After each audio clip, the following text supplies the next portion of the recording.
छत्रपति संभाजी महाराज भारतीय इतिहास के उन महान शासकों में से एक थे जिन्होंने अपने जीवन को मातृभूमि की रक्षा और मराठा साम्राज्य के उत्थान के लिए समर्पित कर दिया। वे छत्रपति शिवाजी महाराज के ज्येष्ठ पुत्र और मराठा साम्राज्य के दूसरे छत्रपति थे। उनका जीवन शौर्य, बलिदान और मातृभूमि के प्रति अटूट निष्ठा का प्रतीक है। छत्रपति संभाजी महाराज का जन्म 14 मई 1657 को पुरंदर किले में हुआ। उनकी माता का नाम सईबाई था, जो मराठा साम्राज्य के संस्थापक शिवाजी महाराज की पहली पत्नी थी। बचपन से ही संभाजी अत्यंत कुशाग्र बुद्धि के थे। उन्हें मराठा परंपराओं और युद्ध कौशल में दक्ष बनाने के लिए विशेष प्रशिक्षण दिया गया। उनकी शिक्षा में संस्कृत, मराठी, फारसी और हिंदी भाषा का ज्ञान शामिल था। इसके साथ ही उन्हें राजनीति, प्रशासन और युद्ध रणनीतियों में निपुण बनाया गया। संभाजी का बचपन उनकी माता सईबाई के असामयिक निधन के कारण कठिनाइयों से भरा रहा। वे शिवाजी महाराज के साथ रहते हुए एक आदर्श उत्तराधिकारी के रूप में तैयार किए जा रहे थे।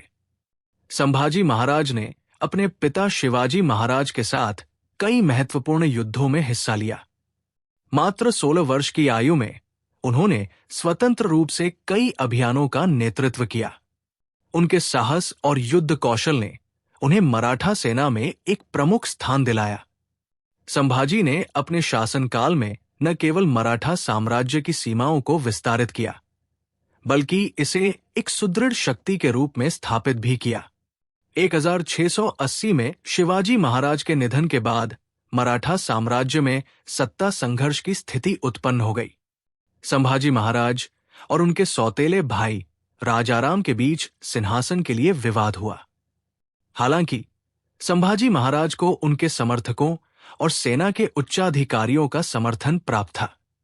उन्होंने कुशलता से अपने विरोधियों को परास्त कर सिंहासन प्राप्त किया और 20 जुलाई 1681 को रायगढ़ किले में छत्रपति के रूप में राज्याभिषेक किया गया। संभाजी महाराज का शासनकाल संघर्ष और वीरता से भरा हुआ था। उनके शासनकाल में मुख्य चुनौती औरंगजेब की मुगल सेना थी।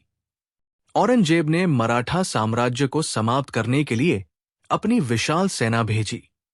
संभाजी महाराज ने अपनी रणनीतिक कुशलता और अदम्य साहस से मुगलों के कई अभियानों को विफल कर दिया। संभाजी महाराज और मुगल सम्राट औरंगजेब के बीच संघर्ष भारतीय इतिहास के सबसे महत्वपूर्ण अध्यायों में से एक है।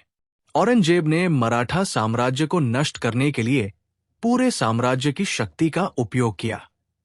संभाजी महाराज ने औरंगजेब के हर आक्रमण का डटकर सामना किया। संभाजी महाराज को विश्वासघात और चालबाजियों से नफरत थी। उन्होंने अपने चारों ओर केवल उन लोगों को रखा जिन पर वे भरोसा करते थे।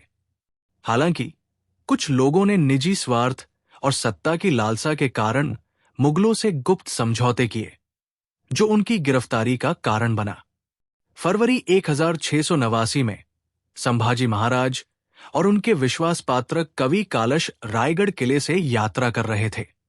वे सांगमेश्वर, महाराष्ट्र के रत्नागिरी जिले में स्थित क्षेत्र में एक निजी बैठक के लिए गए थे। गिरफ्तारी में गणोजी शिर्के, जो संभाजी महाराज के ही ससुराल पक्ष के रिश्तेदार थे, ने महत्वपूर्ण भूमिका निभाई। गणोजी ने मुगलों के साथ साठगांठ कर ली थी। उसने मुगलों को संभाजी महाराज की गतिविधियों और उनके ठिकाने की जानकारी दी। ये विश्वासघात मराठा साम्राज्य के लिए एक गहरा झटका था। गणोजी शिर्के की सूचना पर औरंगजेब के बेटे शाह आलम ने एक बड़ा सैन्य दल भेजा। मुगलों ने सांगमेश्वर में अचानक हमला कर दिया। संभाजी महाराज और कवि कालश इस हमले के लिए तैयार नहीं थे। वे अपने छोटे से दल के साथ वहां रुके हुए थे। मुगलों ने घात लगाकर उन्हें गिरफ्तार कर लिया। 1689 में इस विश्वासघाती घटना के कारण संभाजी महाराज और उनके सहयोगी कवि कालश मुगलों के हाथों गिरफ्तार हो गए। औरंगजेब ने उन्हें शारीरिक और मानसिक यातनाएं दी और धर्म परिवर्तन का दबाव डाला। लेकिन संभाजी महाराज ने न तो अपना धर्म बदला और न ही औरंगजेब के सामने झुके। 11 मार्च 1689 को संभाजी महाराज को अत्यंत क्रूरता से मृत्यु दंड दिया गया। उनकी शहादत ने मराठा साम्राज्य को गहरा आघात दिया, लेकिन यह संघर्ष की भावना को और प्रज्वलित कर गया। उनकी मृत्यु के बाद मराठा साम्राज्य ने नई ऊर्जा के साथ औरंगजेब के खिलाफ संघर्ष जारी रखा। संभाजी महाराज न केवल एक वीर योद्धा थे, बल्कि एक कुशल प्रशासक भी थे। उन्होंने अपने शासनकाल में कृषि, व्यापार और रक्षा क्षेत्र में सुधार किए। संभाजी महाराज केवल एक योद्धा नहीं थे, वे एक अद्भुत साहित्यकार भी थे। उन्होंने संस्कृत में कई ग्रंथों की रचना की।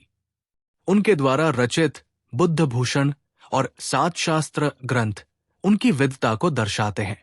उन्होंने धर्म, राजनीति और युद्ध कौशल पर अपने विचार प्रस्तुत किए। संभाजी महाराज की शहादत भारतीय इतिहास में वीरता और देशभक्ति का सर्वोच्च उदाहरण है। उनकी वीरगाथाएं आज भी हर मराठी के हृदय में जीवित है।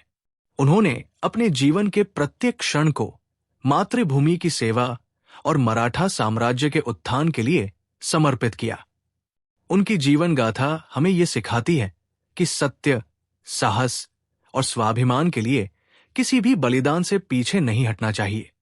उनकी जीवन गाथा इतिहास के पन्नों में सुनहरे अक्षरों में लिखी गई है और उनके बलिदान को युगों युगों तक याद किया जाएगा। जय संभाजी, जय मराठा।